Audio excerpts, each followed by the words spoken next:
Welcome to Superior Health Wednesday. We have a big group with us today. We have Jim LaJoy, Executive Director with Superior Health Foundation, helping us lead the conversation today, but we have a few other guests, and we'll with Trillium House, with Omega House, and with Hospice House of the Eastern UP. Thank you all for being with us. Thank you. Thank you. Happy to be here. So today we're getting ready for Giving Tuesday, which involves each of these organizations. And Jim, this is something that you felt was really important. Would you kind of talk to me about Giving Tuesday and how your relationship with these three organizations came together? Well, thank you, Ben. So each year for Giving Tuesday, the Superior Health Foundation kind of looks at the landscape of what's important out there, what's needed, and how can we lend some support. And because we're a regional health foundation and we stretch all across the Upper Peninsula, I knew that there had to be some needs with the three hospice houses in the UP with their wish lists. And this is perfect because we have one in Marquette, another one in Houghton, and another one in Sault Ste. Marie. And we have great relationships with all three of these organizations. Know their executive directors. We've provided funding to them in the past. We believe in their mission. We think they're awesome. So it kind of started off as just a brief discussion with one of the organizations. Do you have any needs? And the answer was emphatically yes.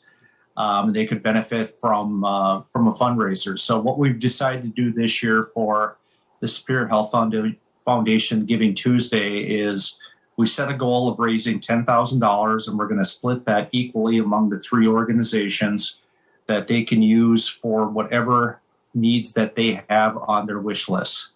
And the good news is we already have $2,000 in the door as a matching gift for the first 2,000. So essentially, we've got another 8,000 to raise. But I've been assured by these fine folks that we can get there, and with their board of directors and their support in each one of their communities, I think we should have a very, very successful Giving Tuesday. Absolutely. And I think one of the ways to do that and encourage people to be generous in their giving and to support these is to understand what it is that each of you provide for your different communities, because you are spread out across the area. If we could, Mary Jo, I'd kind of like to start with you to talk to us about Hospice of Eastern UP over in the Sioux. Tell me about your organization. Oh, we are a hospice house here in the Sioux. We have a 5-bed facility. It was built just over 9 years ago that we opened up our doors. And ever since we opened up our doors, we have done our very best to make it a point that our services are all free of charge to those in our community. And probably the biggest reason being it's the community that actually built this house. It's with donations and grants and other resources that we were able to raise enough money to build the home. And it's the community that continues to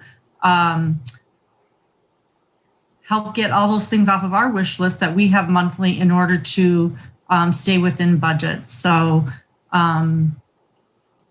it's our community's pride and joy, actually. I have a feeling I see a lot of nodding. There's going to be some similar responses from both. Let's go about 5 hours in the other direction. Mike Lutz with Omega House. Kind of tell us about some of the work that you've been doing up in the Keweenaw. Sure. I've been the director here for about 6 years, but Omega House started 16 years ago. And our primary mission at that time was caring for the terminally ill, those that didn't have the resources or the support to stay at home and maybe didn't want to go to a nursing home.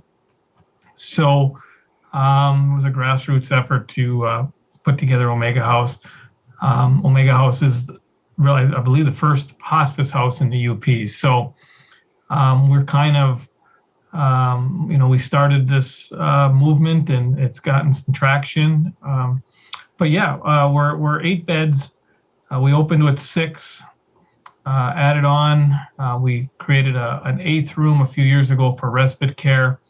However, our primary mission always will be caring for the terminally ill.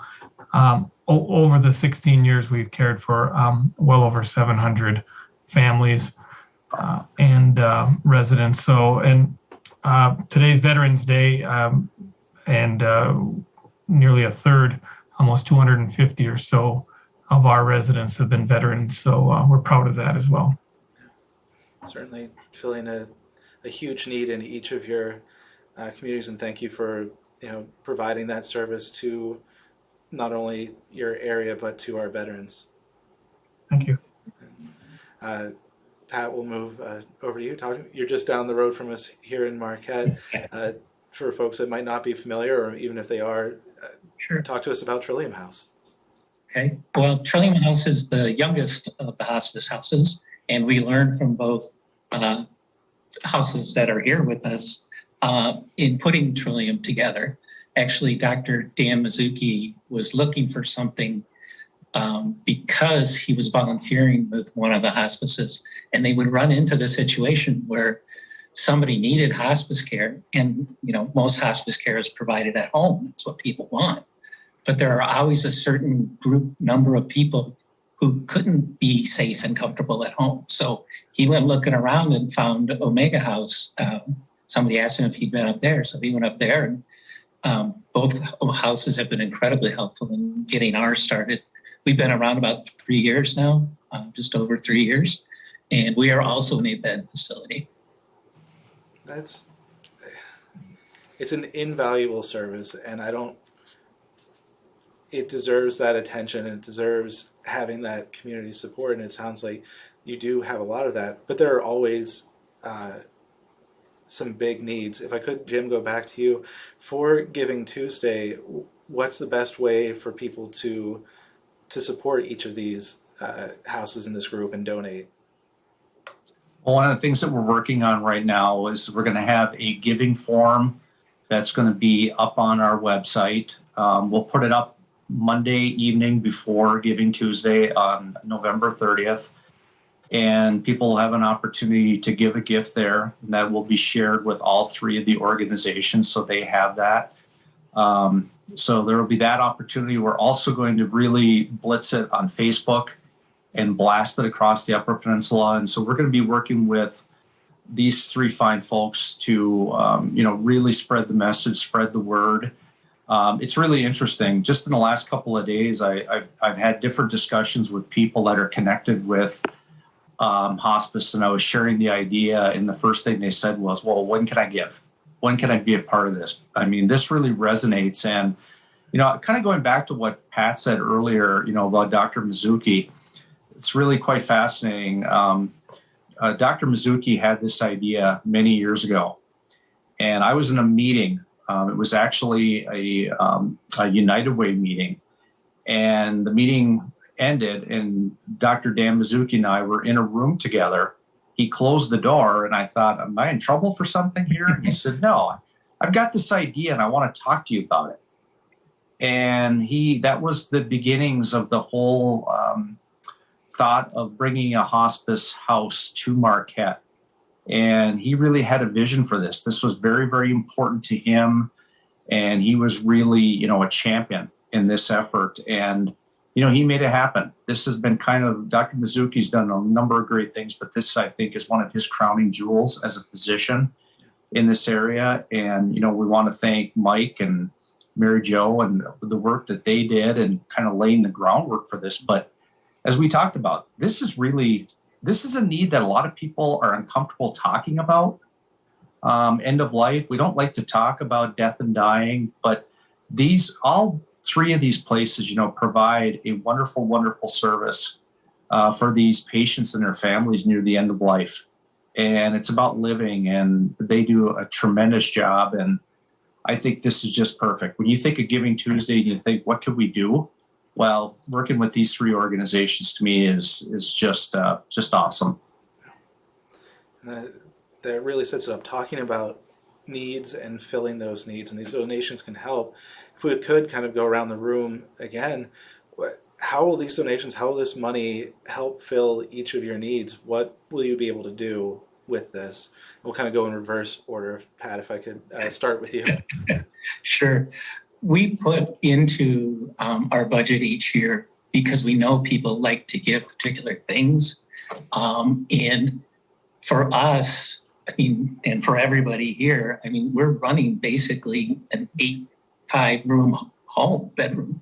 There's a lot of needs that just go with that as far as, you know, keeping the place clean, keeping the residents' laundry prepared, you know, making sure that, you know, we have a little something where we can go out and if somebody wants a special treat or something like that, we can run out and grab it, you know? So it's always good for us to have this kind of support where the people are saying, you know, yeah, I want to help. Here's some things that I know you need, or here's a little bit of money to get something that you need for a particular resident. And it's always great, you know, when you're able to get the guy his last Shamrock Shake or something like that, you know, just run out and grab it, you know. So yeah, it's this kind of thing is important to us. And also, like Jim was saying, people don't like to talk about it. So it's good for people to hear about, you know, that these houses are in our community. I mean, hospice houses aren't new. They've been around for a very long time around the country, but they're somewhat new here, at least in the Central UP. They're still very new. So there's a lot of questions yet about who we are and what we do. So any chance where people can hear about us and maybe get involved through a simple donation like this, you know, that helps them understand where we are and how we can help, you know, when we're needed.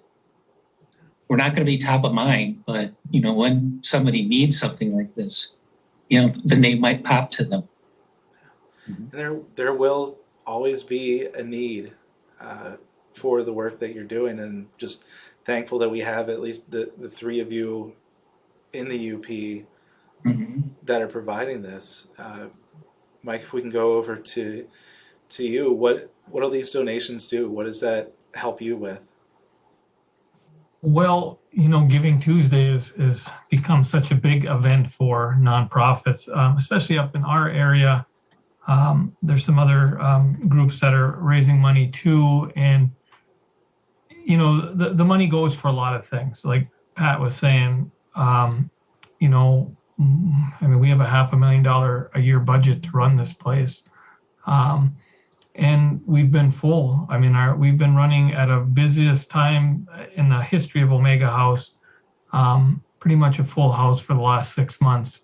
I don't know why, but you know, it's just worked out that way. So everything is expensive. You know, when there's 7 or 8 people in the house, that means my food bills are much more expensive, and the price of food is already on the increase. So this is the kind of help or support that really, you know, benefits us. Any kind of expense relief that we can get, whether it's food, paper products, household cleaning items. If I don't have to buy those, that saves me a whole lot of money. And, you know, when we can do things like that, the effects of that is we don't have to mess with our pricing. You know, Omega House and Trillium House are a little bit different than Mary Jo's agency, is that it's not free to stay here, but it's very affordable. And Omega House hasn't had to change their daily rates in almost 6 years now. The support that our community gives us, and it's just, you know, the outreach now to get Omega House involved with Pat and Mary Jo, and you know, let the eastern end of the UP know, hey, there's another spot here in Houghton that is doing good work too, and just, you know, extend that arm out there so more people hear about us and know the good work that we're doing, and hopefully will support us. But the money goes for a number of items to run this house. And Mary Jo, I'm sure, like as an event coordinator, it takes a lot to get all this organized, to do all the different things that you do, because I'm sure you wear multiple hats over there. Yeah. What does this do in the Eastern UP? Well, it does a lot for us over here. As you guys are experiencing the COVID whatever I guess you want to call it. But for the last 2 years, our two big events, which is Dancing with the Stars and the Madrigal Dinner that we host at Christmas time, have been canceled. So for 2 years, our two biggest fundraisers, which actually raise half of our annual budget, have been canceled. Now this year we were able to start our reunion show for the Dancing with the Stars, but then last month it got postponed, and we're hopefully going to push it into March if that works out for the casino to be able to host us and stuff like that. So collaborating with you guys and being able to get the word out there about what all of our programs are doing will be very beneficial to our families in that. One of the things that we're looking to add to our home is a bariatric hospital bed.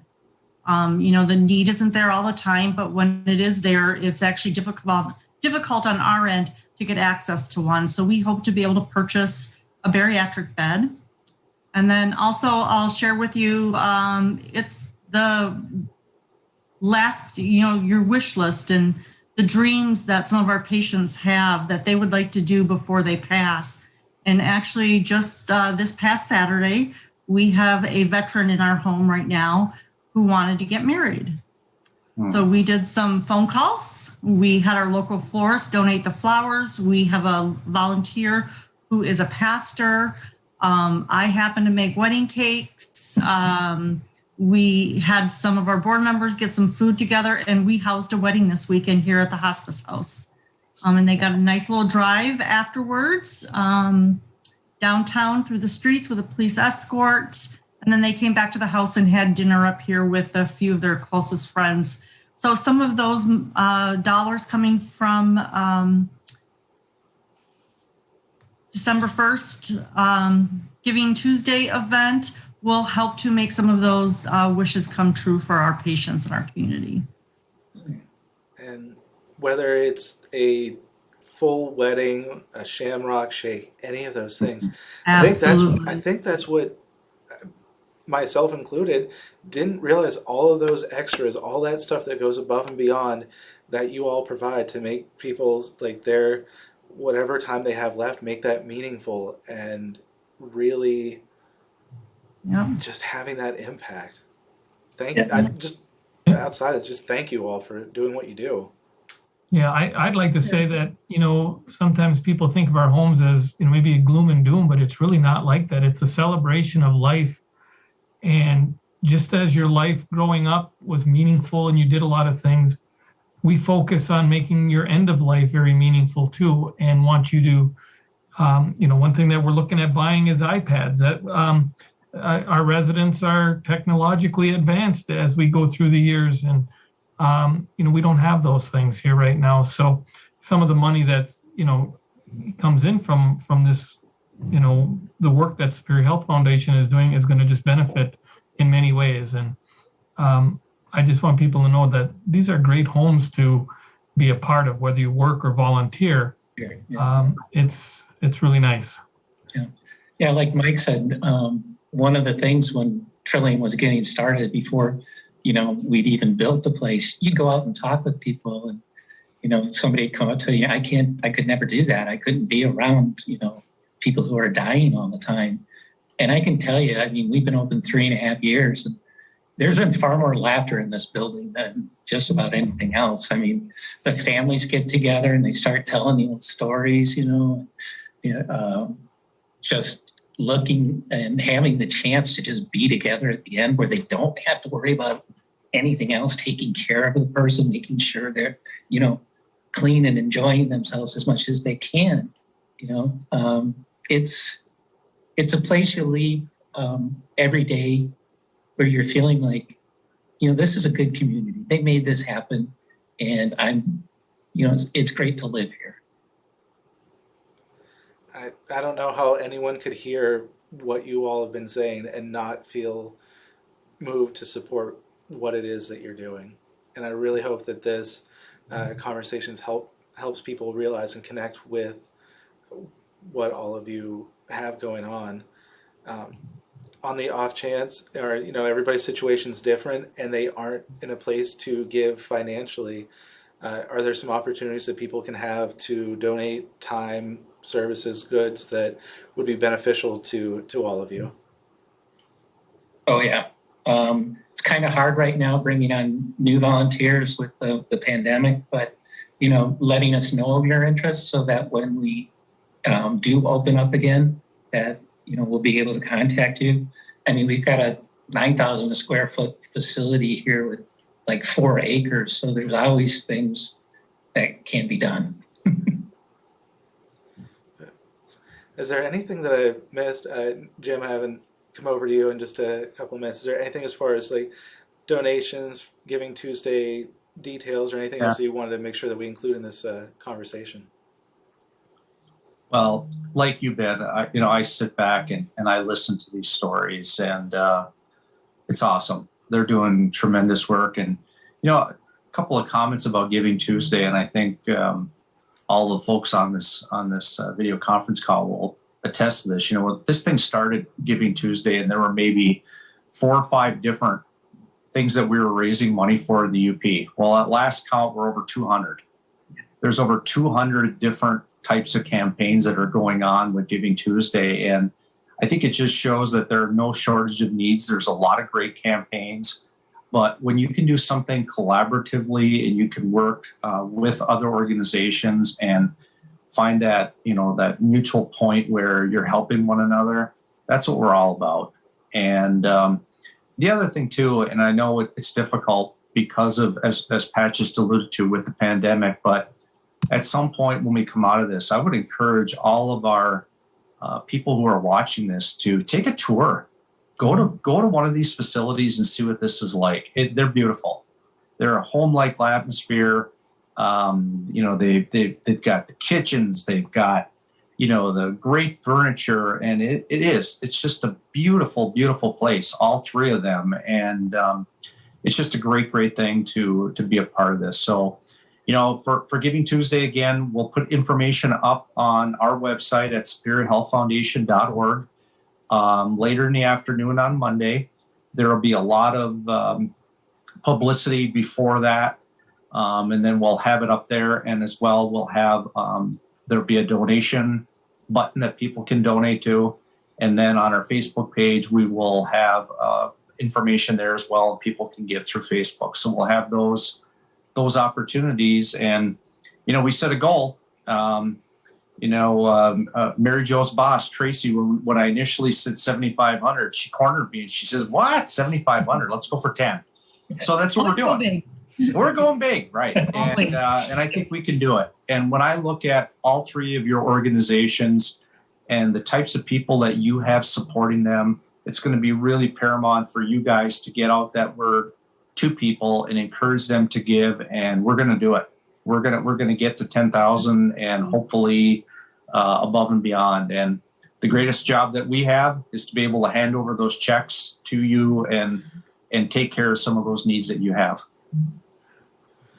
Well, I'm just thankful that you all are willing to take a few minutes to share a bit of what you do, so that we can at least be a vehicle to introduce them to what you're doing and hopefully direct them over to some action on Giving Tuesday. Does anybody have any final thoughts before we conclude for the day? I just want to thank you guys for giving us this opportunity to get together. It's always great when we're able to collaborate, and let's go get them. Sounds good. Thank you very much, folks. Yeah, thank you so much.